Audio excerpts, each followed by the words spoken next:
boardroom meeting and you wish to take it online, then utilizing such WebRTC, Zoom type applications is the right choice. If you're broadcasting a message to thousands, however, using a low latency application is probably not the right choice.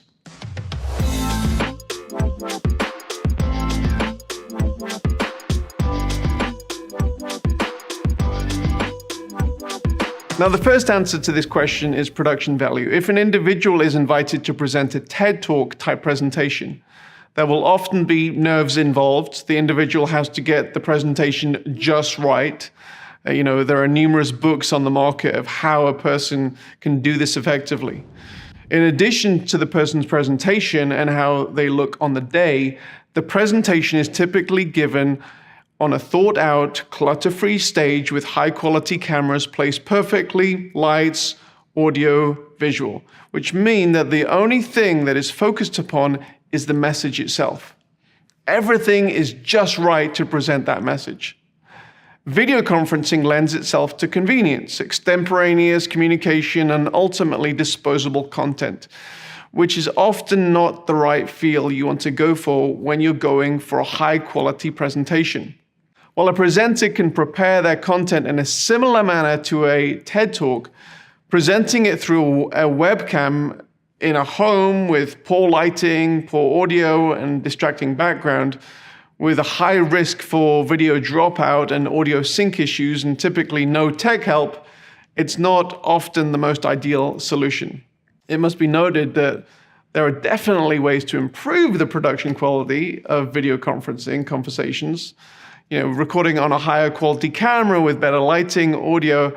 However, these things can often be logistically challenging, especially if you're dealing with a presenter half a country away that is slightly tech challenged. Number 2, the buffering issue. Now, personal experience and larger analytic studies reveal that audiences hate buffering. Frame drops, other glitching in video, low latency video technologies currently make the risk of such occurrences happening much, much greater. And the risk is only increased with a larger audience. To avoid issues like this, when presenting to larger audiences, we suggest that you utilize a professional encoding solution for such live situations. Now, thinking about what you want to communicate and how that will be communicated needs to be a holistic process, whether you're planning in person or online. What is the content? How is it presented via video? i.e., what is the production quality? And what platform you are using to present it are all relevant questions to answer. Sardius, we have a high-quality interactive platform. However, if the production quality and the content of the video is not very good, then the overall experience will not be a compelling one. So that's pretty much all there is for this section, but let's go through our checklist.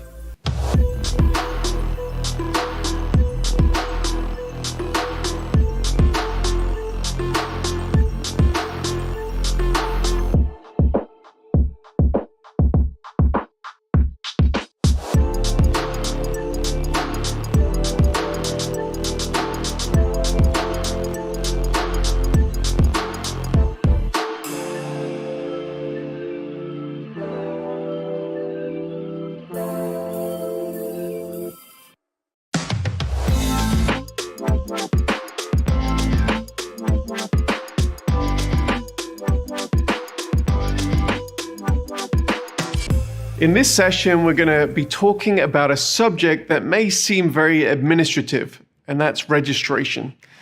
In actual fact, the conversation you have around this very issue actually determines a whole lot about your event and your attendees' experience. So let's jump in. Determining whether your event should have a registration wall is one of the first practical considerations in building your event, as this will be the first thing that is built. It may be true that you can attract a bigger audience on social platforms such as Facebook or YouTube in a short period of time for relatively little cost, but the challenge with this approach is that it's Facebook and YouTube that are the ones who reap the benefits of knowing and serving your audience rather than you. The future of all media delivery is undoubtedly increased customization for the viewer. And the real question you need to be asking right now is whether you want social media platforms to be the one getting to know and serve your audience, or whether you want to be the ones doing that. Registration walls, whether they are paid or free, undoubtedly place a barrier of entry in front of any audience, and a barrier that undoubtedly reduces the amount of attendees. But on the flip side, it also significantly increases the attendees' commitment to your event and to your cause. It communicates a level of exclusivity which is often desirable, and it can significantly cover the costs of your event. Social media strategy should certainly be a component of your overall marketing strategy. However, limiting your content delivery to a single platform decreases your ability to know and to serve your audience effectively. One of the key strategies that we advise at Sardius is to host your event to your own URL and thereby increase awareness of your website and your online community. Sardius will typically host your event at a subdomain of your URL. For example, we often put like a subdomain watch.yourhomepage.com. This integrates with your